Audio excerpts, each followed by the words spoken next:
The morning my son told me I was dying, I just cantered my mare along the north fence line and jumped the creek for fun. By sunset, I would be holding a folder that proved the only thing terminal in our family was his honesty, and before the month was out, I'd rewrite my will so he wouldn't inherit a single fence post. If you've ever been told a story about yourself that didn't match the person you were that morning, sit down. I'm about to tell you how a diagnosis became a weapon, how fear wore the mask of concern, and how a ranch widow pushed back without raising her voice. Somewhere in the middle, you'll hear what the number 4 million does to a man who never learned the weight of a promise. Stay through the end. You'll want to know what the sign on my pasture gate says now. My name is Ruth Alder. I'm 64, a horsewoman with a spine that still behaves and a mare named Honey who thinks trotting is an insult. Our place sits where the foothills lean their shoulders against the mountains, 2,200 acres of grass that remembers rain, a creek that never stopped talking even in the worst drought, and wind that knows my first and last name. It wasn't fancy. It was ours. My husband, Daniel, and I bought it ugly and cheap, then learned its bones the way people learn each other's. He died 12 years ago, a quiet morning and a quiet passing, no sirens, no dramatics. That kind of grief doesn't leave. It settles in your chest like another chamber of the heart. It teaches you what matters and what never did. After Daniel, I kept the ranch whole with stubbornness and side jobs, selling yearlings, leasing pasture when the dry years came, teaching trail lessons to nervous adults who clutched saddles like life jackets and cried at the first honest sunrise they'd seen in years. Money was never allowed here. It was enough. Then the clean boot men arrived. You know the type. They stop at your mailbox and lean on the post like they've always leaned there.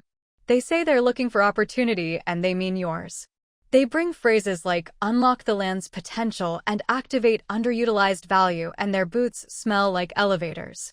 After them came surveyors and a zoning notice for a concrete plant on the South Highway. Then a rumor about a tech park.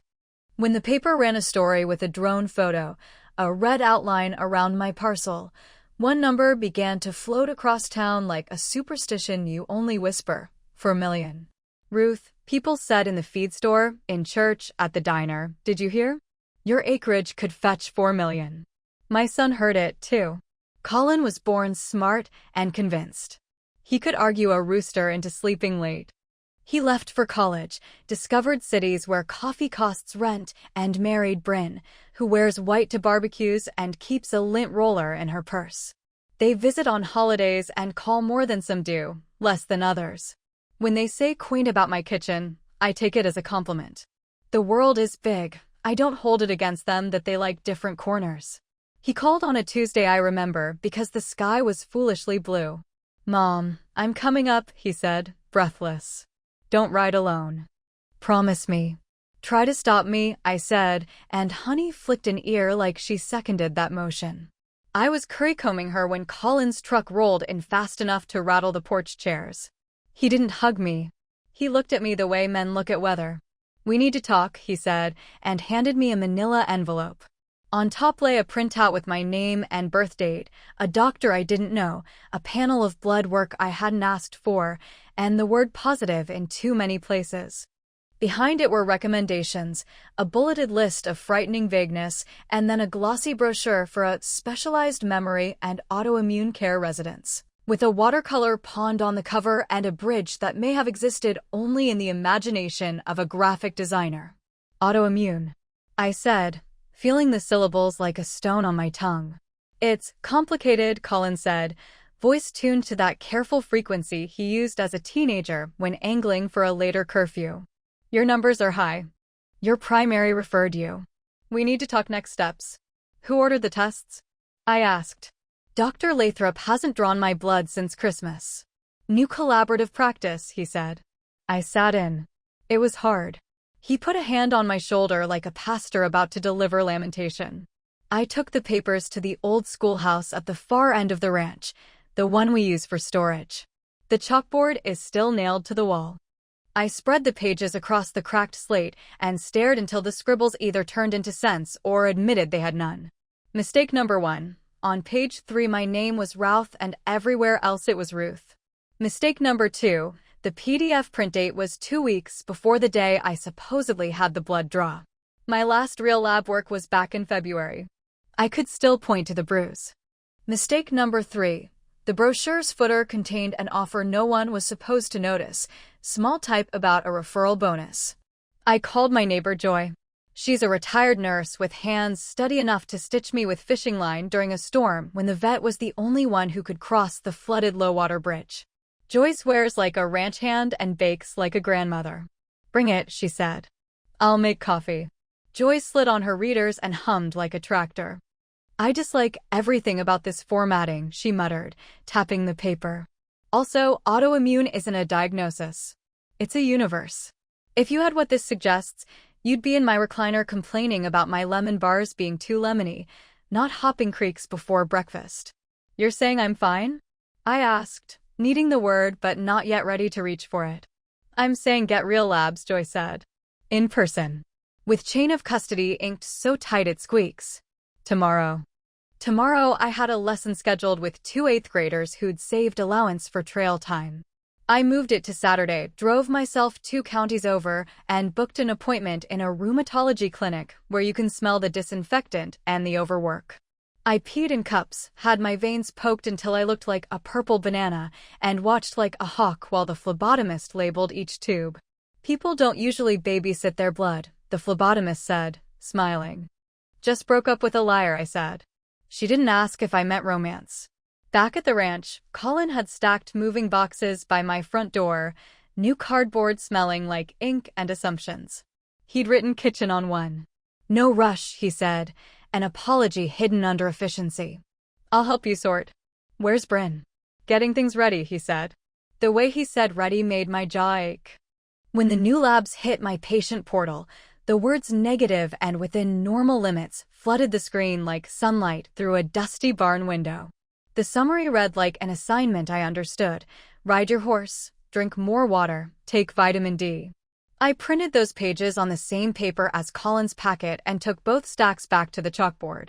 Joy came over and we drew 2 columns with chalk. The right column told a story with grammar. The left column told a story with fear. I didn't confront him that night. Greed is a skittish colt. You don't run at it and expect it to let you close. You circle. You sing. You move it without spooking it. I put both stacks of paper back into the envelope and waited. He upped the ante without being asked. He stood on my porch, hand on my back, and told me he'd already paid the deposit for the residence. He said he'd spoken to someone about guardianship, just in case. He said, "You've done enough, Mom. It's time to let people take care of you." "Who?" I asked, but I knew the answer from the brochure's watercolor pond. "That's the denial," he said softly. That weekend my granddaughter June, 10, freckles like a dusting of sugar, came to sleep over. She brought a stack of library books and more opinions than a school board. "Daddy says we're lucky you won't remember anything when we move," she said when the carrots ran out and Honey's lips searched my pockets. "Move where?" "To the big house." The pretty lady said our bedrooms will look out at the pond. "We don't have a pond," I said, because sometimes truth requires small rocks. June shrugged. "They'll make one." That night, I photographed every page of Colin's packet. I zoomed in on barcode corners and the crooked label. I emailed the images to myself with a subject line I wouldn't miss. "Use this if I forget." Then I drove to the county seat. The clerk, patient and precise, clicked and frowned and clicked again. "Someone filed a preliminary inquiry on your competency," she said, cautious as a person who knows better than to set paper on fire near dry grass. "It didn't go anywhere, missing signatures. But it's here." "Name?" she told me. My bones cooled. At home, I opened the safe and laid my old will on the kitchen table like a body awaiting identification. In it, Colin got the house and a third of the land. The other thirds were for a conservation easement and a scholarship fund named after Daniel. I touched the signatures, the date. I folded it in half and didn't put it back. The plan came together like fence posts lining up in my head. First, I called a lawyer who grew up helping his father vaccinate calves on our place. He left ranching for law, but still wears boots under his suit. "Tell me who to lasso," he said. Second, I scheduled a full neuro and geriatric workup at a teaching hospital. I wanted a neutral report written by people who didn't know my face from a fence post and would fear typos more than thunderstorms. Third, I spoke with the director of a horse therapy program 3 towns over. I want kids and veterans on this grass, I said. I want a sensory trail under the cottonwoods. I want easements and stewardship, not sentimental promises. Last, I told Joy I might need lemon bars and a witness. 2 days later, my new results and the hospital's assessment arrived with the solidity of fresh-cut fence posts. No evidence of cognitive decline. No markers consistent with the autoimmune panel previously presented. No restrictions beyond common sense. I printed everything, put the pages in a folder with clean tabs, and pressed the breath out of them with my hand.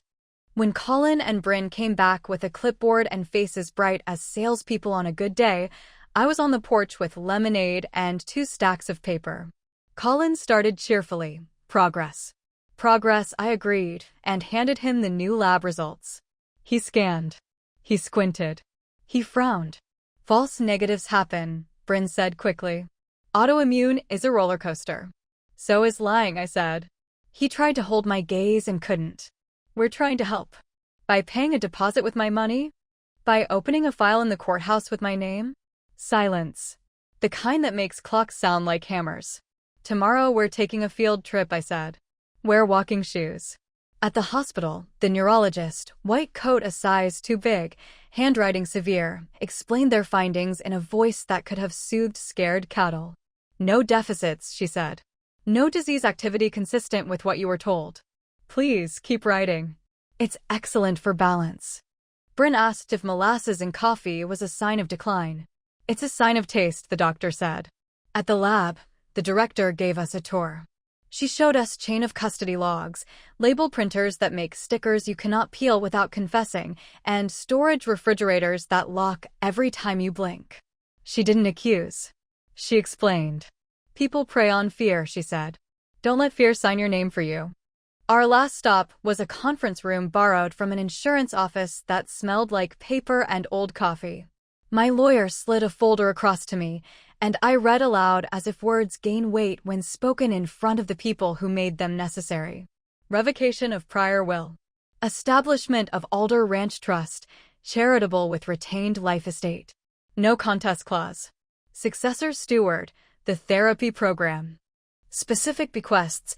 The horses remain on the land for the duration of their natural lives under the program's care. Scholarships in Daniel Alder's name for rural kids who want to learn to shoe, mend, fix, and think. Colin went pale, then red. You're punishing me. I'm protecting this place from what you've decided to be, I said softly. My lawyer slid another folder toward him. A courtesy copy of bank statements regarding a deposit to the residence, drawn without authorization. The residence has reversed the charge and blacklisted the referring party. I used my card, Colin tried. You used my name, I said. He pushed back his chair. It squealed like a calf protesting a halter. He started a sentence that had after everything in it, and Bryn touched his sleeve.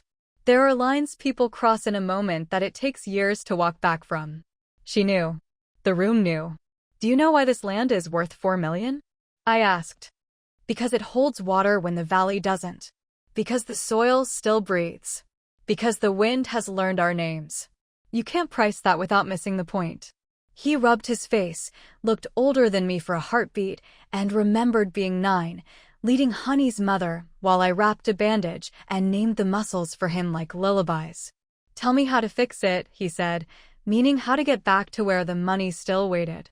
Leave my doctors alone, I said. Stop opening files that pretend I'm fragile.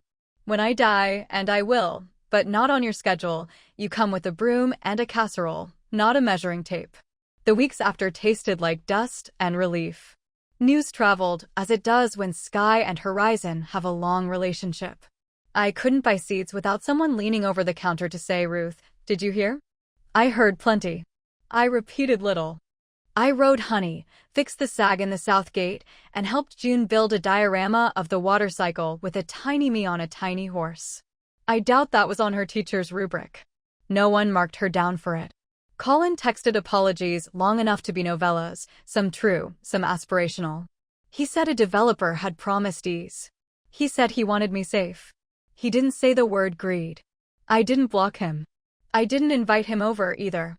When someone shows you the shape they'll assume under pressure, you adjust your fences. The therapy program director came out and walked the pasture with me, mud on her boots and patience on her face. "We can put a sensory trail here," she said, pointing to the cottonwoods. Wind chimes, textured paths, mounted obstacles. A place to teach people how to breathe again. "That's what this place is for," I said, and watched a hawk draw a clean line across sky. We held a community meeting in the old schoolhouse to talk about easements. I made coffee. Joy made lemon bars and a speech about how paper can either protect your future or set it on fire. A young father stood up, hat in hand, and said his son hadn't spoken in a year but smiled at a horse once, and the hope in that sentence renewed my heart like spring. By July, the tech park opened their big tent and cut their big ribbon. From the North Ridge, the white peaks of their canopies looked like misplaced snow. The paper ran another drone shot with that red outline and the magic number beneath it. Cars slowed on the county road, hopes hanging out their windows. I hung a sign on the gate. It didn't say for sale. It said no tours today and beneath in smaller letters, maybe tomorrow. It made me laugh every time I returned home. People respect a boundary more when you offer them a joke along with it. The guardianship inquiry, limp and unsigned, still bothered me. It was the kind of ghost you don't ignore. My lawyer filed something formal in return, a declaration of capacity, a retraction of any third-party inquiries made without my consent, and a request that any future attempts trigger a mandated notice to me and the court. If anyone tried again, they'd be greeted not by silence, but by a file that began with my voice. Then there was the matter of the lab. Joy, who does not let go, called in a favor. A friend of a friend traced the odd logo on Colin's first packet to a shell of a clinic registered in a strip mall 2 hours south. Their website had stock photos with watermarks still showing and testimonials with identical punctuation. A contact form, a phone number that forwarded to a call center, and a refund policy that mentioned a different state. It wasn't criminal because it was careful. It was the kind of operation that dried up and blew away the second a wind shifted. In other words, nothing you put your life on. People will sell you a diagnosis and a plan and a punch card for your future if you let them, Joy said, pouring coffee. Don't let them. The day the therapy program broke ground on the sensory trail, June helped hang ribbons on the cottonwoods. She wrote jokes on index cards and tied them with twine for riders to find. One said, "Why did the horse cross the creek?" Because the grass was a rumor on the other side. It wasn't funny in the way jokes are, but people smiled at the handwriting. A mother stood at the edge of the new path, her hands white on the straps of a small backpack. Her daughter, not much taller than my saddle, touched Honey's neck with a tentative palm and exhaled like a person who'd been holding her breath for years. The mother cried the kind of tears that water the ground. If you're keeping tally of the ledger of losses and gains, write this down. For every man who sees 4 million and forgets his mother, there is a child who touches a horse and remembers herself. Around that time, Bryn came alone with a pie from a bakery that costs more than a bag of feed and less than a bridge over a lie. She set it on my table and said, I was wrong. She didn't pad the statement. I wanted something that wasn't mine, and I turned you into a task. I'm sorry. Thank you, I said. Not absolution, not a door slammed. A small unlatched window. Colin followed a week later, hands in pockets, looking at the ground the way boys do when the thing they broke can't be glued. I did a bad thing, he said. The sentence was smaller than the act, but he had to start somewhere. I'll try to make up for it to you for the rest of my life. Try is a verb, I said. Use it daily. He asked to volunteer at the therapy program. The director accepted. He mucks, he sweeps, he learns the names of the kids who prefer to whisper, and he keeps his phone in the truck. There are days when he talks to me about soil moisture like there was never a brochure. There are days we say very little and let the horses do the translating. The sign on my gate changed at summer's end. Beneath no tours today, I painted 3 more lines by hand. Not for sale. Not confused. Still writing. Under that, in letters small enough that you have to be on a horse to read them without getting off, inheritance is behavior. You wanted the satisfying ending, the turn of the screw where the person who tried to fold me into paperwork learns that paper can also be a wall. That happened. The will is new and fierce.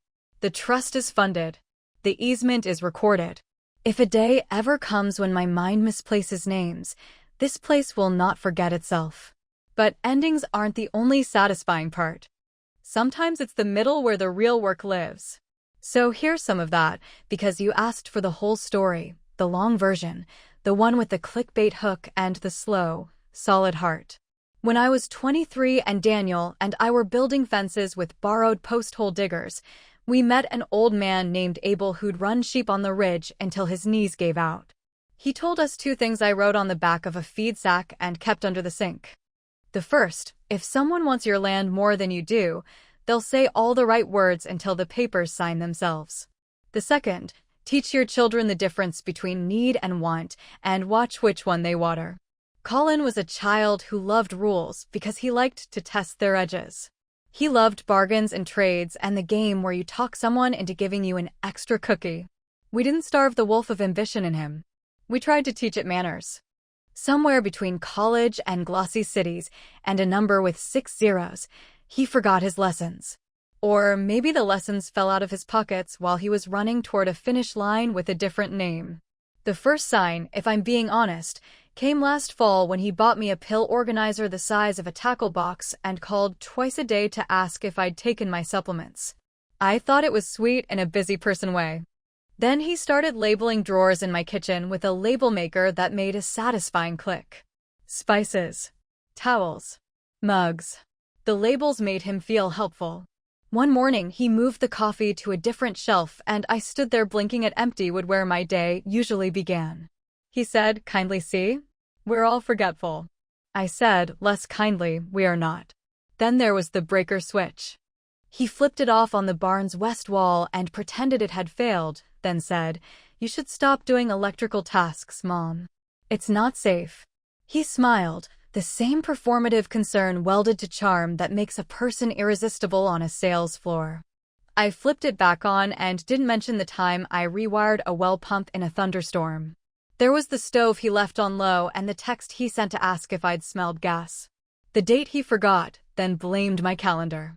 The day he printed a checklist for me with boxes to tick: water, food, meds, feed horses, rest. The boxes offended me even as I ticked them, not because lists are bad, but because the trust between list maker and box ticker had a new thread in it I didn't like, the thread that said prove it. If you think this is where I say I shouted, slammed a door, or cut off all contact like a guillotine, you'd be wrong. I grew up with cows and older brothers. You learn early that the loudest person isn't always the one moving the herd. I tightened my cinch and kept my eyes open. It's funny the things that keep you steady while paper storms try to rename you. A good saddle that fits both you and your horse. A neighbor who shows up before you ask. A grandchild who thinks the best part of ranch life is washing carrots in a bucket and delivering them to honey in diplomatic batches. A creek that doesn't know about markets. The guardianship hearing never happened because we headed it off with documents and daylight. But I did end up in front of a judge on my own terms to finalize the trust and easement. The courtroom was beige and calm and smelled faintly of winter coats. The judge listened, asked 2 questions about the horses, and signed with a pen that looked older than me. When she handed the pen to me, she said, "You're doing the hard, quiet work people don't notice until it's gone." On the courthouse steps, a woman I didn't know stopped me. She'd read about the tech park and the red outlined parcel. "Are you going to sell?" she asked, hunger and hope braided in her voice. "No," I said. "We're going to hold." "Why?" she asked, genuinely puzzled. "Because this grass knows my grandchildren's names," I said. She didn't understand the sentence. "That's all right. Not all truths translate." The developer called once more. He offered more than $4 million and threw in words like legacy and family compound and generational plan. He promised a lake. I pictured the pond on the brochure, the watercolor bridge, the kids who would learn to ride on real dirt instead of a master-planned cul-de-sac, and I let him finish. Then I told him a story about a hawk that always returns to the same cottonwood and a creek that cuts the bank in the same place year after year. You can't buy a loop like that, I said, and hung up. It would be easy to paint Bryn as the villain in a white dress and Colin as a cartoon scoundrel. It would also be lazy. She grew up in a world where care came in packages, where the way you show up is by arranging services and filling calendars. She meant to help and also to hold the title deed in her pocket like a lucky coin. Both can be true. As for Colin, fear and pride make strange business partners. He was scared of missing a moment, scared of losing the thing he decided was the answer to everything. Pride told him he knew best. Put those two at a table and they'll forge your signature while telling you they're saving you paperwork. On the first day Colin volunteered, I watched him from the shade of the cottonwoods while he learned to sweep in a horse barn. There's a way to do it that doesn't just make a dust cloud. He didn't know it yet. A boy named Mateo showed him. You gotta go with the shavings, he said, 8 years old and authoritative. Colin listened. He learned. Honey watched them the way horses watch people who might be useful. By fall, the sensory trail had wind chimes tuned to a gentle key, textured pads for hooves to feel, and stations where riders could reach and ring bells or touch different fabrics. The first time a teenager with a scar on his chin reached for a ribbon and smiled like the sun had tipped its hat, I thought, this is the interest the land pays when you invest it back into people. There were consequences beyond paper. Colin lost a consulting contract when a partner decided they didn't need someone who thought guardianship inquiries were a reasonable way to negotiate with family. It hurt him. Pain can be useful when it teaches. He took a job with fewer zeros and more hands-on work with a local co-op. He learned to talk to farmers without explaining their lives to them. The co-op sponsored a work day on the trail, and a line of trucks appeared with post-hole diggers and sandwiches. Joy started a binder labeled "If Anyone Tries Anything." Inside are laminated copies of the lab reports, court orders, the trust summary, emergency contacts, and a page in June's handwriting that reads, "Grandma remembers to laugh." That binder sits next to my first aid kit. I hope no one ever needs to open it. It makes everyone who loves me breathe easier knowing it's there. A year after the brochure, June and I rode the ridge at dawn. The tech park below glittered like a new coin. Our creek made its old music. We stopped at the corner post with my sign and read the lines out loud like a pledge. Not for sale. Not confused. Still writing. Inheritance is behavior. June asked what it meant again, because kids like to circle back and test the fence. It means what you leave behind has less to do with what you owned and more to do with how you acted, I said. If your dad spends the next 20 years showing up, that's an inheritance you'll feel every day. If he doesn't, that's a lesson too. Will you ever change your will back? She asked, too smart by half. I don't know, I said, honest. But papers aren't the only way love travels. We'll see what he builds with his hands. That afternoon, Colin showed up with a toolbox. He didn't say much. He fixed the sag in the south gate I'd been ignoring and left a note on the kitchen counter, replaced hinge pins, oiled latch. See you Saturday. No hearts, no emojis, no plea. A task done without witness is a small stone in the right direction. If this story had a villain you could boo at and a hero you could applaud until your hands hurt, it would fit in a smaller box. But life on a ranch teaches you the difference between simple and true. It teaches you that water will take the shape you give it, that fences fail where you forget to check them, and that the things you say out loud, to a child, to a horse, to yourself, become the reins you ride by. So here's my ending, which is also a beginning. The therapy trail is open. The trust is operating. The easement is recorded where paper grows old and powerful. Colin's name is not on the deed that will pass when I'm gone. But his hands are on a broom at the barn, and his daughter's laughter is braided into Honey's mane. Bryn brings pies and remembers to wear boots. This morning, frost snapped under Honey's hooves like tiny bones of winter breaking. The sky was so clear it answered questions I hadn't asked yet. The wind lifted, ran through the grass like a hand. My phone buzzed. I ignored it. Out here, the only notifications that count are from hawks and water. I point Honey toward home, and we go there, two creatures in step on ground that remembers our names. And if the county prints another drone photo with a red outline and a number that tries to rename us, they can put this under it. We already counted. We found the total elsewhere. Because the morning my son told me I was dying, I had just jumped a creek for fun. Because by sunset, I held the papers that said the only thing terminal in our family was his honesty.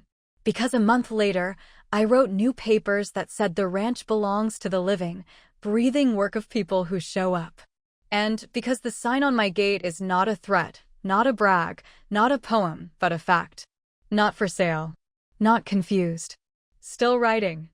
And the last line, small enough that only writers see it without dismounting, is the lesson I learned the hard way and now pass along like a well-oiled bridle. Inheritance is behavior. Appendix. The long middle with the knots and the knots coming undone.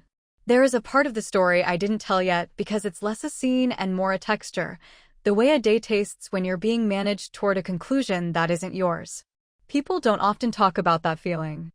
When someone who loves you turns into a project manager of your life, kindness can feel like a harness. Every helpful list, every labeled drawer, every concerned sigh, it all accumulates like dust on a windowsill until you notice the light looks different. The first time I understood the strategy was the day I found a notebook on my kitchen counter titled Ruth's Symptom Diary in Bryn's handwriting. The pages were pre-printed with checkboxes for fatigue, disorientation, dizziness, memory lapses, and a line that said episodes. Bryn had filled in the first 2 days for me. Forgot dog's name, no dog here since 2009. Put cereal in fridge. Left gate open. None of those things had happened.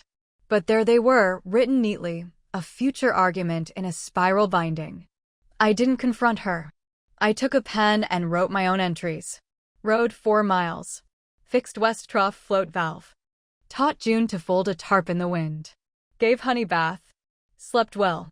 The next day, I added, remembered Daniel's laugh without crying. The day after, ate Joy's lemon bar and did not apologize for the second one. In between those records, I slid in a photocopy of my land tax receipt and wrote paid on time in 3 languages I'd picked up from trail students over the years. The notebook became mine by sheer number of honest lines. A week later, I found a calendar alert on my phone I hadn't set, memory assessment, with a location pin dropped on the residence from the brochure. I took a screenshot and printed it. Underneath I wrote, not attending. Already assessed by people who can spell my name. If you think these are small things, you're right. The big things, the forged labs, the deposit from my account, grab headlines. But the way control tries the doorknob is always small, careful, polite. It enters with good intentions in its mouth. It uses the word safety like a key. The guardianship whisper, which the clerk alerted me to, was the big play.